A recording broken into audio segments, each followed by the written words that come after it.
Hello everyone, this is अंकित खरे और आप देख रहे हैं मेरा यूट्यूब चैनल उड़ते परिंदे। अगर मेरे चैनल को अभी तक सब्सक्राइब नहीं किया है प्लीज़ इसे सब्सक्राइब कर लीजिए और बेल आइकॉन को प्रेस करना ना भूलें। ऑलरेडी पार्ट 1 में आरटीई एक्ट 2009 क्या है, इसके प्रमुख प्रावधान क्या है, प्रोविजंस क्या हैं एवं एजुकेशन में इसका क्या महत्व है, ये डिस्कस किया जा चुका है। अगर पार्ट 1 को आपने नहीं देखा है तो उसे ज़रूर देखिए। चलिए शुरू करते हैं आज की क्लास, जिसमें हम डिस्कस करेंगे क्रिटिसिज्म या इसके नकारात्मक पहलू क्या हैं। इस एवरग्रीन टॉपिक को पढ़ने का उद्देश्य सिर्फ इतना सा है कि ये जो टॉपिक है ये उन टॉपिक्स में आता है। अगर मैं बात करूँ CTET की, MPTET की, सुपर टेट की या DSSB की, आता ही आता है। ठीक है, तो अभी हम लोग बात कर रहे हैं RIE CEE एग्ज़ाम, जो कि 2 अगस्त को होने वाला है। ओके, तो इस वीडियो में अंत तक ज़रूर बने रहिएगा। इससे रिलेटेड मैं क्वेश्चंस भी आपको कराऊंगा, निश्फिक्र रहिएगा। ओके, एडमिशन के समय बहुत सारे डॉक्यूमेंट्स की ज़रूरत पड़ती है जो एज को प्रूव करें, जैसे कि बर्थ सर्टिफिकेट जो कि बताए कि बच्चा जो है 6 to 14 ईयर्स के अंदर है, BPL below poverty line certificate ETC। But यह ऐसा प्रतीत होता है कि जो बच्चे अनाथ हैं, जिनके पास ये डॉक्यूमेंट्स नहीं हैं, उनके लिए यह एक्ट उपयोगी नहीं है। दूसरा सबसे नकारात्मक पहलू 25% रिजर्वेशन। निजी स्कूल, प्राइवेट स्कूल्स में, जैसा सभी जानते हैं कि प्राइवेट स्कूल्स में वही बच्चे एडमिशन लेते हैं जिनके माता पिता सक्षम होते हैं। कहीं ना कहीं एक भेदभाव की भावना आ ही जाती है। प्राइवेट स्कूल में मैक्सिमम वो बच्चे एडमिशन लेते हैं जिनके पेरेंट्स सक्षम होते हैं, जिनका फैमिली बैकग्राउंड, रहन सहन बिल्कुल अलग होता है। बिल्कुल अलग माहौल में सामंजस्य बिठा पाना बहुत ही मुश्किल होता है और ये कहीं ना कहीं लर्निंग आउटकम को भी प्रभावित करता है। और यह पॉइंट जिसको 5 स्टार माइनस में रेटिंग मिलना चाहिए कि 8वीं तक बच्चों को आप रोक नहीं सकते, उसे फेल नहीं कर सकते। पिछले 10 सालों में बहुत खतरनाक दुष्परिणाम देखे जा चुके हैं इस पॉलिसी के।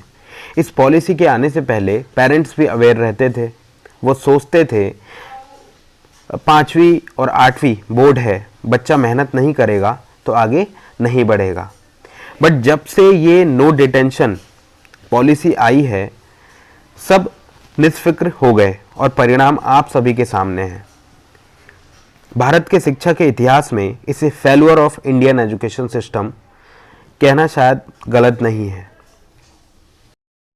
और इस पॉलिसी के खिलाफ बहुत सारे स्टेट्स ने अपनी आवाज उठाया कि विदाउट रेगुलर एग्जाम्स बच्चों का सही आकलन पॉसिबल कैसे हो सकता है। मोस्टली 6 स्टेट इस पॉलिसी के विरोध में आए, क्योंकि शुरू से इन स्टेट्स का लर्निंग आउटकम बहुत हाई लेवल पर रहा है। 6 स्टेट्स जो कि हैं आंध्र प्रदेश, कर्नाटक, केरला, गोवा, तेलंगाना एंड महाराष्ट्र। अब आप देखिए एक और नकारात्मक पहलू, जिसमें 25% रिजर्वेशन प्राइवेट स्कूल में कहा गया। इस पॉलिसी की जगह सरकारी स्कूल, पब्लिक एजुकेशन सिस्टम को सुधारने में काम किया जाता तो शायद परिणाम ज़्यादा अच्छे होते। ऐसा लगता है कि अलग से प्राइवेट स्कूल्स को इम्पोर्टेंस दिया जा रहा है और उसे पब्लिक एजुकेशन सिस्टम से ऊपर दिखाया जा रहा है। और एक बात जो सोचने वाली है कि शिक्षा जैसे अधिकार को फंडामेंटल राइट्स बनाने में आज़ादी के बाद गवर्नमेंट को या पॉलिसी मेकर को लगभग 60 वर्ष से ज़्यादा समय लग गया और अब सभी गवर्नमेंट एवं अथॉरिटी को क्वालिटी एजुकेशन एवं सिंगल एजुकेशन सिस्टम पर काम करना चाहिए, जो भारत के सभी सेक्शंस एवं समाज के हर वर्ग के लिए समान हो, जो इक्वालिटी, समानता को प्रोत्साहित करता हो, इंक्लूजन जैसे महान एजुकेशनल पॉलिसी को सफल बनाता हो और पूरे भारत के एक एक नागरिक को संप्रभुता की शपथ दिलाता हो, एकता के एक सूत्र में बांधता हो। जय हिंद। आशा करता हूँ आज की क्लास आप लोगों को समझ में आई होगी। कॉन्सेप्ट मैपिंग में आप इसके एक एक पॉइंट को कम समय में रिवाइज कर पाएंगे।